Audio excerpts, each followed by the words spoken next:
Good morning. It is a cold and rainy day here in North Carolina, and today we're going to try and photograph barred owls. So come along and enjoy this adventure.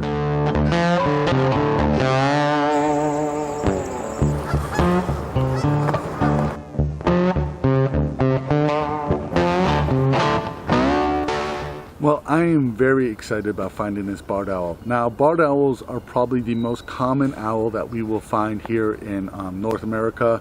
These birds are extremely common. Their population is actually growing by 1 or 2% a year, and part of that is because of conservation of land, conservation of forests.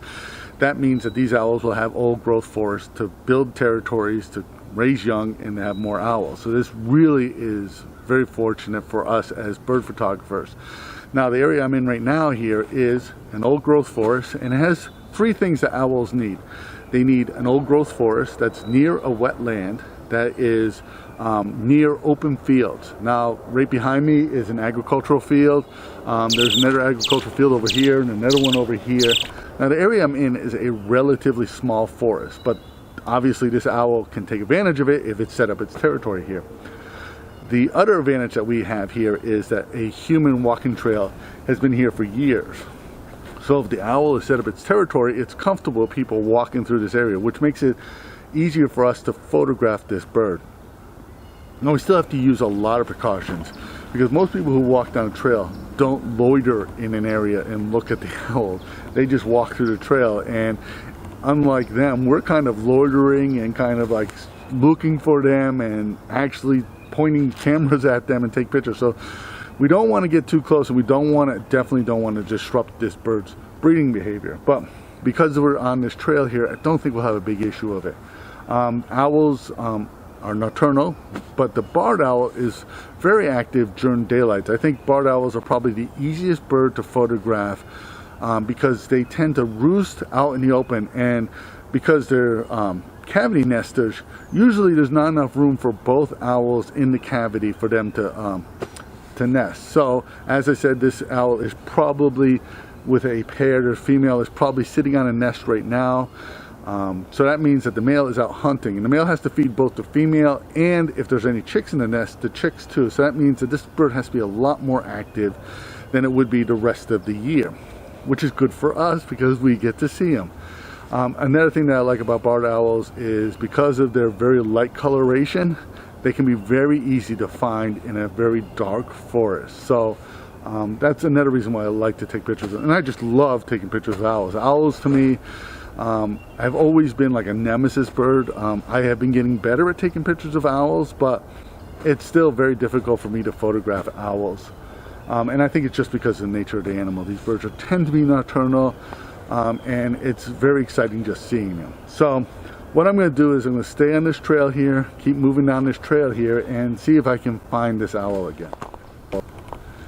Well, I might have just found the nest. It's up in a tree up here. I was just videotaping this swampy area here, and that big tree there. I didn't actually get a good look of it. I looked over and I thought I saw something fall inside the tree, and it wasn't like a squirrel or anything like that. So I think that might be where the nest is occurring. That's, again, an old growth tree with a hole in it. So what I'm going to do is I'm going to sneak out of this area here. I'm still on the trail, but I'm going to sneak out of this area and try not to disturb the owl. But I still haven't found the other one. So that might indicate to me that one of them is there. The other one might be somewhere around here, so I might be able to run into it. Okay, I'm keeping my voice down because the bird is right here. I'm about 100 yards away from the nest. I literally was on the verge of giving up. I've moved away from the nest because I didn't want to disrupt that, and I'm walking along here having very little luck of it. And all of a sudden, I heard a red-headed woodpecker calling, doing a distress call, and I looked up and there's the owl. And I'm kind of excited about this.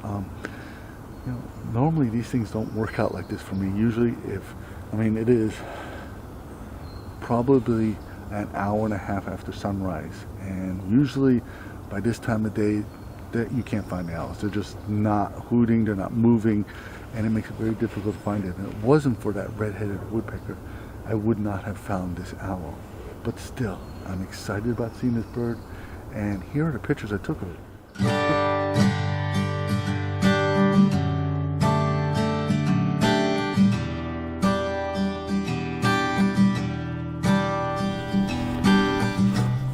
Well, I am so excited I saw this bird. Owls, usually if I don't find an owl within half an hour, 45 minutes after sunrise, I'm not going to find it. I am notorious for not finding owls. And if it wasn't for that red-headed woodpecker, I wouldn't have found it. I gotta tell you, I was on the verge of giving up. I was a little run down and emotionally tired because I've been out here scanning for over an hour. I came out here before sunrise, and you know, it's a little depressing when you don't find what you're looking for. You know the bird is somewhere in this area here, but you know, you're looking for a bird that's 25 inches high and you can't find it. But I'm excited that I found it. I'm excited that I got lucky, and I'm excited. I keep saying that, but I'm excited. But anyways, I want to thank you for watching. If you got anything out of this video, please give it a thumbs up. Please subscribe to this channel because that really helps us in the YouTube world. Become a Patreon supporter. Your support allows us to keep doing this. My name is Leahy. I want to thank you for watching.